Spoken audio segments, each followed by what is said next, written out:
And so let's talk again about the 5 stages of mastery as outlined in the Shards book. In the Shards book and the upcoming ones, I imagine. The Yes. first one, this one is about the first level of mastery, cryptic. Cryptic, Yes. correct. Yeah, the 5 levels of mastery, as Willa has described them, is a technique that goes through these 5 stages. The first one being cryptic, the second nocturnal, the third shapeshifter, the fourth sage, and the last one called wraith.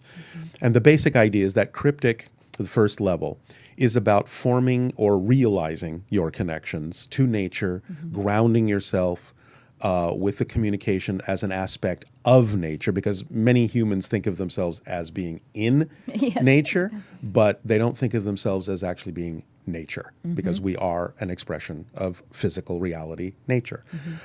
So it's really grounding yourself in that connection, in that relationship with the rest of nature, which allows you more communication with other aspects of nature, trees, elementals, flowers, rocks, sky, earth, all of that.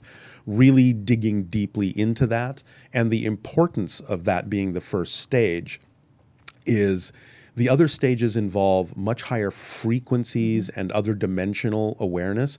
So the first stage of cryptic is designed not only to connect you to nature just to get more understanding of your own nature, but to really actually anchor you and ground you in such a way that you, when you start exploring the higher levels, you don't become unlinked to nature. You don't become ungrounded. And so the first step leads to the second, which is the nocturnal.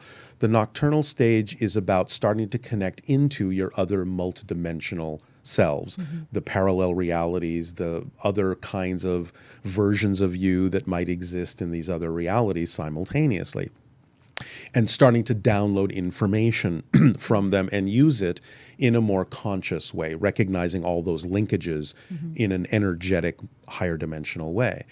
The next stage, shapeshifter, is actually about having such a command over linking with those parallel realities that you can actually start to physically express those other versions of yourself in this reality to a degree where other people can perceive them. So the idea of shapeshifting is not so much that you're physically altering your molecules into a different shape.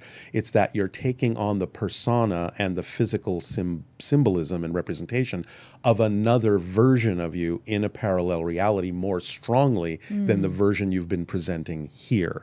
So you're actually presenting another parallel version of you. And sometimes they can look like you, but sometimes they don't have to look like you at all. So if you understand that everything is an expression of the same one thing, then a shapeshifter can present themselves as a bird, a tree, a whatever, because there is always going to be, for lack of a better term, a version of you that is also expressed as all those things, because physical reality is an illusion.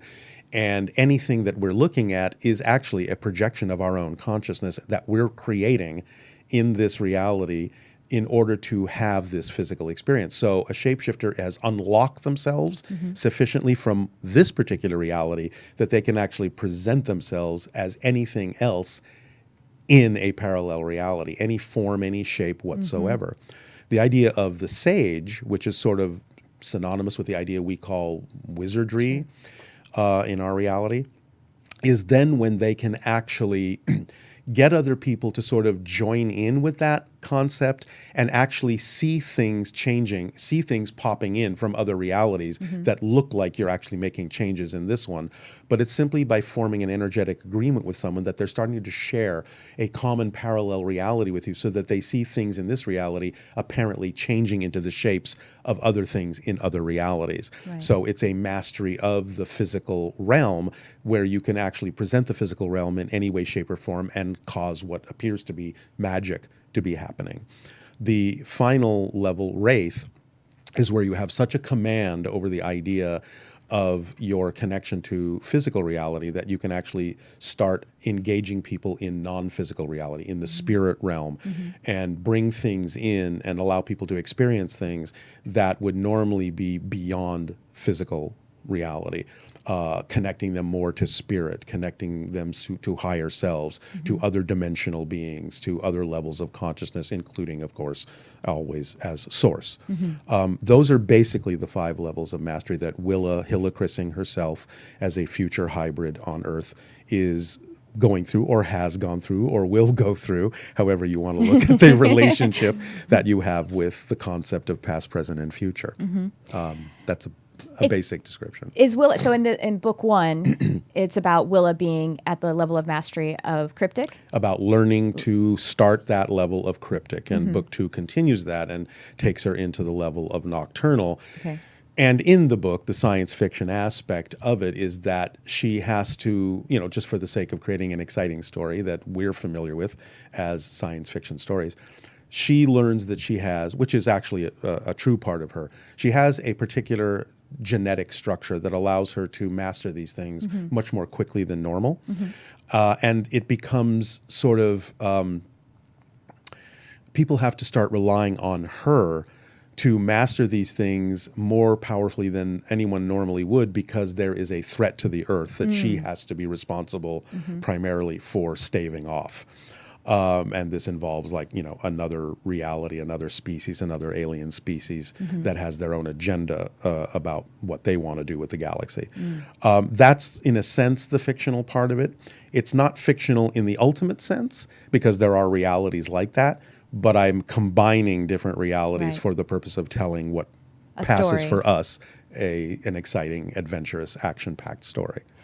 So these levels of mastery, these are, they sound like what we experience to some degree too, or ways that, in this time-space reality, humans... Oh, sure. We can do that. And in fact, Willa is actually starting to teach us how to do the first level in coming through the channelings.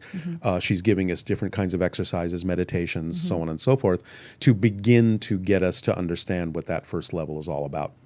And she will continue to do so for quite a while, because there's a lot to learn when becoming a cryptic about how you connect and communicate with nature and different aspects of that consciousness. It's all very aligned with also, well, you might say, Abraham Maslow's pyramid of self-actualization, or the chakra system, because I actually do have a close friend and colleague who basically opened her third eye before she had really kind of done the grounding, really getting purging of fear beliefs and everything, and having so much resonance and alignment with fear. Essentially, that's what she saw. And she saw it for real. Well, right, and we all have aspects of this anyway, and that's what she wants us to build on. Is you already are experiencing some of these effects, so let's put them together in a coordinated form where you can really master all of them and see all the interconnections there, and move on to higher and higher versions of this idea of mastering yourself. Basically, it all really comes down to the very ancient understanding of know thyself more deeply, deeply, deeply, deeply. And as you go farther and farther in, you also go farther and farther out. Right. Simultaneously. Because both are, because as above, so below. Exactly. Out is a reflection of in. And so the wraith, that, would we maybe equate that to what we kind of in metaphysics or mysticism think of as avatars? Or actually, avatar sounds like that might be more of the sage level. The witches and wizards kind of... A little bit. An avatar in general is a representation. It's kind of like the simulacrum that we talked about earlier. It's a representation of a certain expression of consciousness or energy. The wraith can express avatars, and other levels can as well. But it's more about the idea of something similar to what Bashar is expressing in his society now, in their evolution as extraterrestrials. They're evolving out of physical reality. They still have physical bodies, but they're literally walking between two worlds. They express not only physicality, they express a lot of the abilities that we assign to spirit. So time and space for them is very flexible and malleable. They can shift their consciousness up and down the timeline very easily. They can be aware of multiple parallel reality versions of themselves simultaneously. A lot of the things we ascribe that spirit can do, they can now do. And therefore, that's more the expression of the wraith in terms of the 5 levels of mastery. Someone who still can express some degree of of physicality, but also expresses degrees of abilities that we normally consider spirits to be capable of, like walking through walls, because the walls aren't solid to a spirit, things like that. Levitation, all that kind of stuff. So really that's sort of more the expression of what the wraith level of mastery is capable of allowing someone to do, is sort of be literally function like a physical spirit. And this is reminding me also of what we understand about Atlantis, Lemuria, those societies having had this kind of ability or at least something close something to it, like it. at their height, which I guess then they later lost. But it's the whole idea of attempting to sort of regain that knowledge that's been lost. In many ways, Bashar has actually compared America to a resurgence of Atlantis, so that we're sort of trying again to see if we can get it right this time. How are we doing? I don't know.